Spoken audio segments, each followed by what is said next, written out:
Pati ang pag-aaral ng mga estudyante, apektado sa ilang bahagi ng Kalumpit, Bulacan, nalubog pa rin sa baha. May mga pamilya na sa evacuation center pa rin.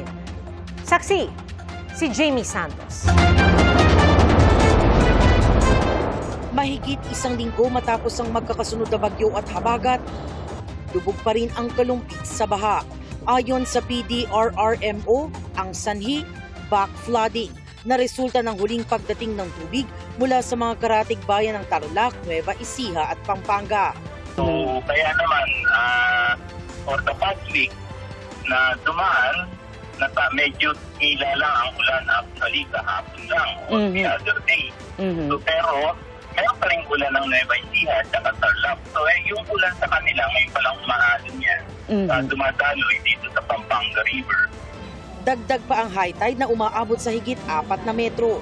Hindi agad nakakaagos palabas ang tubig kaya baharin sa Hagonoy, Malolos at Bulacan. Pero ilang residente ang di pa rin lumilikas. Sobra pong taas ng high tide ngayon, di po gaya ng nakakaraan. Nakaraan po kasi pag nag-high tide halos kalsada lang. Ngayon po ang high tide, nasabayan pa po ng habagat, napakataas na po, lubog taon na po.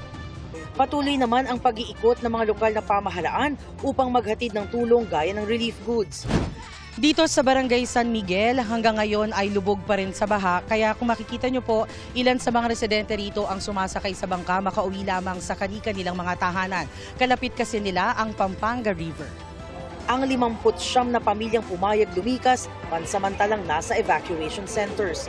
Hindi makauwi sa kanilang tahanan bagaman halos ilang araw nang walang pag-ulan. 2 linggo na pong walang trabaho asawa ko. Tapos po, ayan tulad po niyan, sama-sama kami. Nagkakasakit po sa loob yung mga bata, mga nilalagnat. Sana po matulungan po kami sa evacuation po. Apektado rin ang pag-aaral. Sa mga lugar na baha, nagsasagawa ng hybrid classes. Sa Doña Damiana de Leon Macam Elementary School, 80% ng classroom nila lubog. May mga paaralan na walang klase dahil sa kawalan ng internet connection. Ang karamihan, gumagamit ang kombinasyon ng online at modular setup. Umaasa sila na kung magtuloy-tuloy ang magandang panahon, posibleng humupa ang baha sa maraming lugar. Kasalukuyang naka-state of calamity ang lalawigan ng Bulacan para umano mabilis na nailalaan ang pondo para sa pagtugon sa mga pangangailangan ng mga nasalanta. Para sa GMA Integrated News, ako si Jamie Santos, ang inyong saksi. Mga kapuso, maging una sa saksi. Mag-subscribe sa GMA Integrated News sa YouTube para sa iba't ibang balita.